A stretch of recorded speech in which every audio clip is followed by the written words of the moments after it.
dit designer, mais je fais un peu de tout. Je touchais à la broderie, au tricot. Mais en gros, je suis designer de mode pour me présenter. Et je travaille je fais aussi bien de l'homme que de la femme. Thématique, j'ai beaucoup aimé parce que le nouveau monde pour n'importe quel designer, n'importe quel artiste, le plus souvent c'est à l'extérieur, dans un autre monde qu'on évolue, c'est dans un autre monde qu'on reconnaît son travail. C'est une forme de liberté dont on a toujours besoin pour travailler parce que si on reste en communauté, souvent, et on est obligé de servir notre communauté. Alors pour moi, le nouveau monde, c'était vraiment un engouement. Et puis, ça m'a aidé encore une fois, à faire d'autres choses que ce que j'ai déjà fait. Heureusement, ce n'est pas accessible à tous, sinon ce sera vraiment une cacophonie. Bien qu'il y a beaucoup qui essaient de faire semblant ou qui disent je peux le faire aussi ou plein d'autres choses. Mais l'avantage pour moi dans le design, c'est que on le fait seul, on part seul. On a beau avoir des idées, souvent les critiques ou l'engouement ou le jugement ou l'appréciation vient après. C'est vraiment ce côté-là aussi que je pousse les jeunes.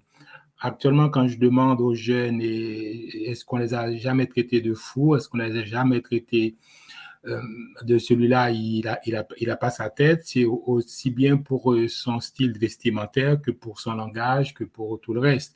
Pour moi, le talent, c'est ça. C'est pas de la provocation, mais c'est la différence, c'est l'ouverture d'esprit par rapport aux autres. Il faut se faire violence. Spécialement dans mon cas, dans la mode, quand on a envie de faire quelque chose, on commence par dire est-ce que ça vaut la peine, ça me prend beaucoup de temps, j'ai pas les moyens, est-ce qu'on va aimer, est-ce qu'on va le vendre, est-ce que c'est la bonne couleur. Il y a beaucoup de choses où on l'a déjà fait, ça tourne en rond, et puis un beau jour, on se lève, on dit, on commence. Et pour moi, cette violence-là est importante. Je pense que c'est dans n'importe quelle discipline. Et encore une fois, on est seul. Et si on commence à faire des consultations, à voir un peu avec tout le monde comment on fait, à travailler en équipe, pour moi, c'est de la production, c'est pas une création. Et je pense que l'avantage pour ceux qui veulent faire de la création, même pour les jeunes, même pour les gens qui sont en confinement, c'est le moment idéal. Parce qu'il faut profiter le fait d'être seul pour créer. Il y a la période de vocation, après il y a la période de formation. Euh, Après, il faut vraiment faire des rencontres. Alors, quand je suis arrivé à Paris, à mon premier shooting photo, j'avais à peine un mois, et puis quelqu'un passait par là, il a trouvé que c'était bien, a demandé qui a fait le modèle et m'a donné une carte, je suis entré en haute couture. Ça veut dire que j'étais sur place, j'avais les niveaux, j'étais prêt et l'opportunité s'est présentée. Les mentors, j'en ai eu pas mal, mais c'était plutôt des collègues. C'était des collègues qui m'ont, je n'ai pas dit qu'on m'a utilisé, mais qui m'ont demandé de les accompagner sur de grands projets. Voilà, j'ai accompagné des collègues plus que d'avoir eu des mentors. On travaille beaucoup, on fait au moins 2 jusqu'à 4 collections, de collections hommes, de collections femmes par année.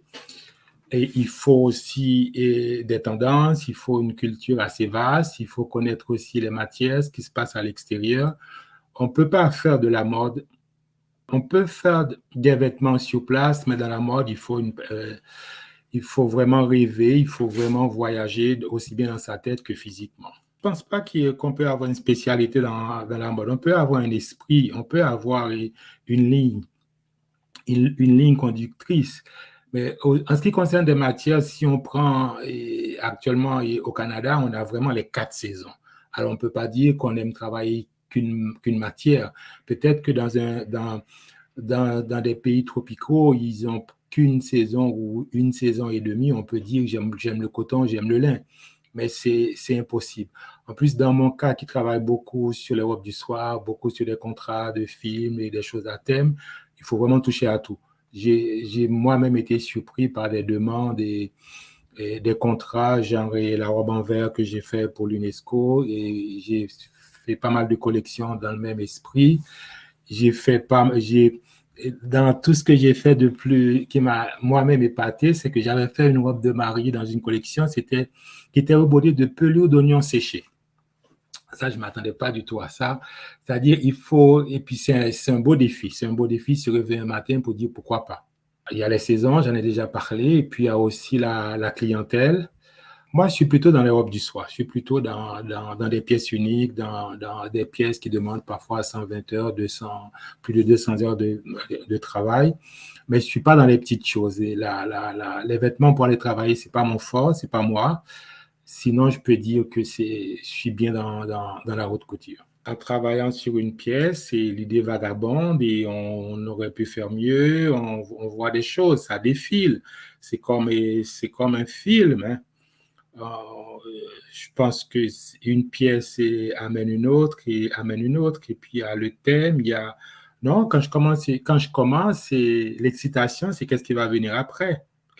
C'est parce qu'il faut tout de même, et même pour présenter la robe, il faut avoir d'autres pièces et l'équivalent, ou il faut avoir le wow et le wow, wow, wow. Tu sais, c'est pas juste une pièce qu'on fait, c'est une collection complète. Exemple, et parce qu'il faut des exemples pour mieux comprendre. Là, j'ai travaillé sur les collants.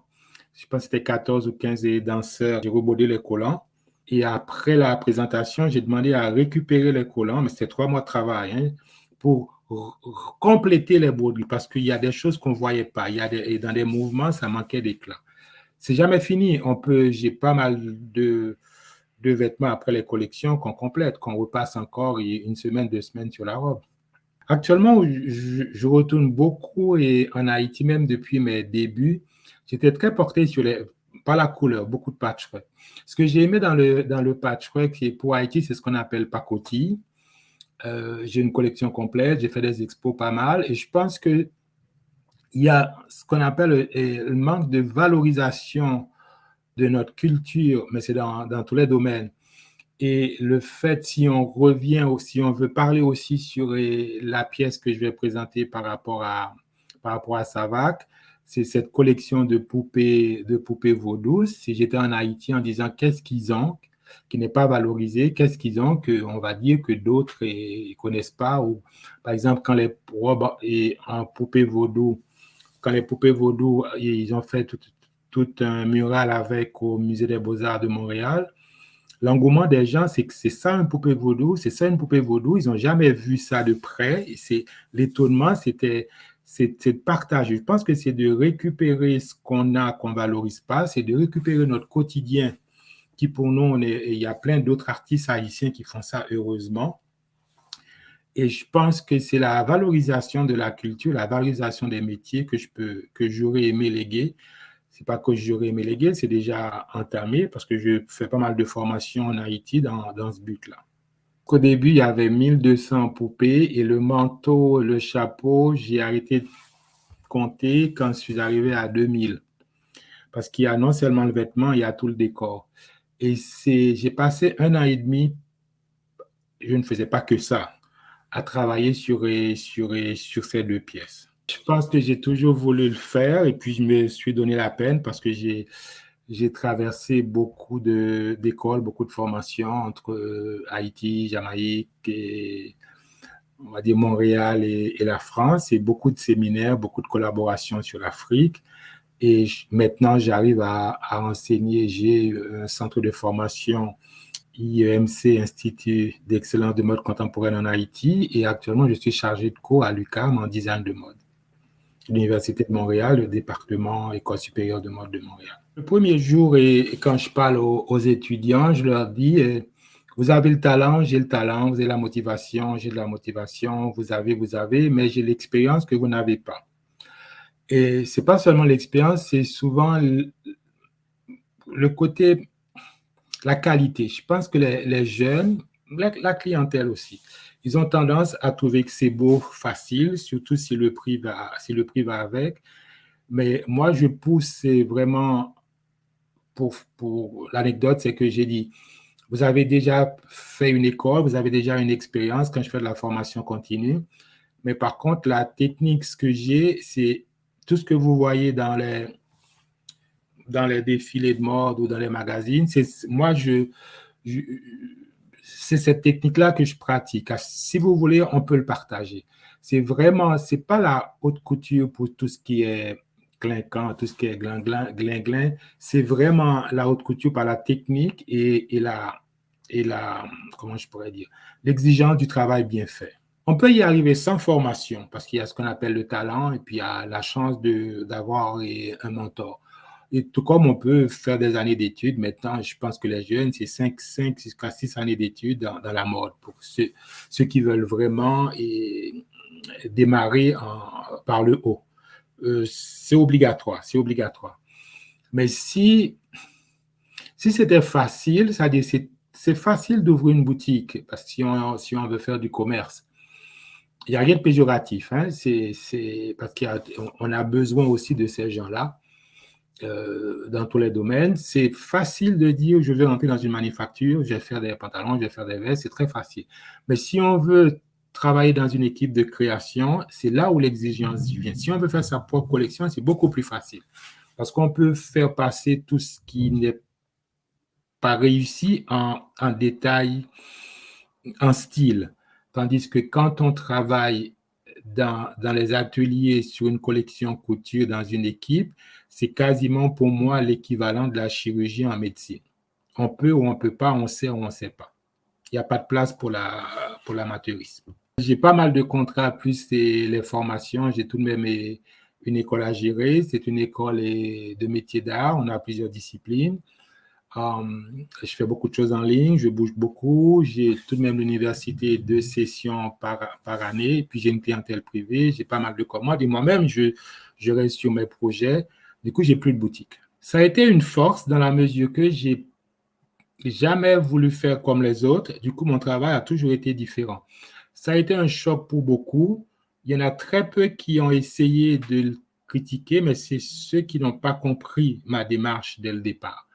Mais sinon, mon travail, si vous allez sur Google, et ça m'arrive d'aller lire les articles 2 ans, 3 ans après, et j'ai jamais eu de critique, j'ai jamais eu rien de négatif sur mon travail, mais par des professionnels ou même par des blogueuses ou même par des clients, des gens qui font des remarques. Alors, du coup, je ne peux pas dire que ça a été difficile dans la mesure que mon travail, et si vous faites un test, et actuellement, je pense que mon travail, je l'ai eu dès l'âge de 10 ans. Quand j'ai pas cédé, quand j'ai commencé à faire mes vêtements, j'ai pas cédé. Je pense que c'est à chaque pièce que j'ai fini, je dis bravo Elmer. Parce que j'ai pas maintenant, j'ai pas le temps, je le fais pareil. Ça fait quoi? Ça fait 3 mois, je voulais commencer, je voulais me faire un manteau qui est coupé, et là, je trouve plus les morceaux. Du coup, pour moi, non, je pense que tous les jours, j'ai dit bravo Elmer, c'est tout. Il n'y a pas eu un moment, c'est toute ma vie professionnelle qui est un cadeau. Vous savez, la mode est mouvante, ça change. Je parle de ma profession. Euh, Ça va, ça vient. Je pense que vous avez porté des pantalons pattes d'éléphant il y a 30 ans, c'est revenu, ça revient. Du coup, je n'ai pas peur pour la mode, mais peut-être pour autre chose. En plus, les jeunes, exemple, moi, je travaille avec des stylistes, des jeunes. Souvent, ils veulent un thème. Moi, pas personnage, mais comme euh, quelqu'un qui a vécu dans la mode, il y a des choses que je ne peux pas faire. Mais un jeune peut le faire. Il y a des poses, souvent il copie tel quel et n'importe quel grand photographe pour le refaire. Moi, je ne peux pas. Mais je peux laisser le crédit à d'autres jeunes de s'exprimer. Encore heureux de voir qu'ils ont fait des recherches, qu'ils ont tout de même des grands photographes ou des styles qui les ont interpellés, qu'ils ont envie de travailler dessus. Mais je pense que ce renouveau-là, il faut laisser la place pour les jeunes et les écoles sont de plus en plus compétentes, de plus en plus exigeantes. Et aussi, les écoles sont ouvertes à beaucoup plus d'étrangers. Du coup, c'est beaucoup plus facile de mixer les cultures. Il y a beaucoup plus de liberté dans la mode actuellement qu'il y a des 20 ans, il y a 30 ans, rien qu'au Canada. En France, ne parlons pas. Il y a plus de limites, il n'y a plus de barrières. Il n'y a pas une place à prendre parce qu'on on va pas pousser quelqu'un pour se mettre à sa place. Je pense qu'il faut se positionner. Il faut vraiment se démarquer des autres parce qu'il y a des. Là, je parle à des professeurs. J'étais à l'école, je suis professeur. Mais les jeunes dans les écoles de mode, c'est dès le premier jour, on le voit. Parce que les gens qui brillent dans la mode, c'est des gens qui, pendant les 2, 3 années d'école qu'ils ont passées, étaient parmi les meilleurs. C'est pas, il n'y a pas, si on n'abandonne pas, ça m'énerve presque quand les gens disent et prendre la place. Et c'est juste se positionner comme professionnel arriver à s'aligner parmi les grands, parmi les meilleurs. Et je pense que c'est ça la vision que devait avoir un artiste et non pas. Je suis désolé, j'étais peut-être un peu brutal, mais c'est un mot que j'aime pas. Prendre la place, prendre sa place. Un conseil pour le milieu de la mode, bah, c'est risquer sa carrière, prendre des risques, prendre des risques parce qu'il n'y a pas de, il y a pas de formule magique pour arriver dans la mode. Je sais pas.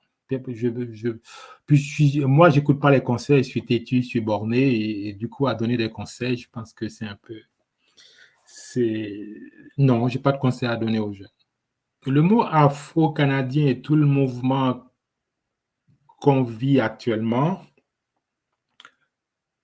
je suis un petit peu inconfortable et en même temps confortable. Inconfortable dans la mesure maintenant tout est afro-canadien, les gens ont tendance à dire que c'est beau, puis on n'ose pas trop critiquer tout ce qui est afro-canadien.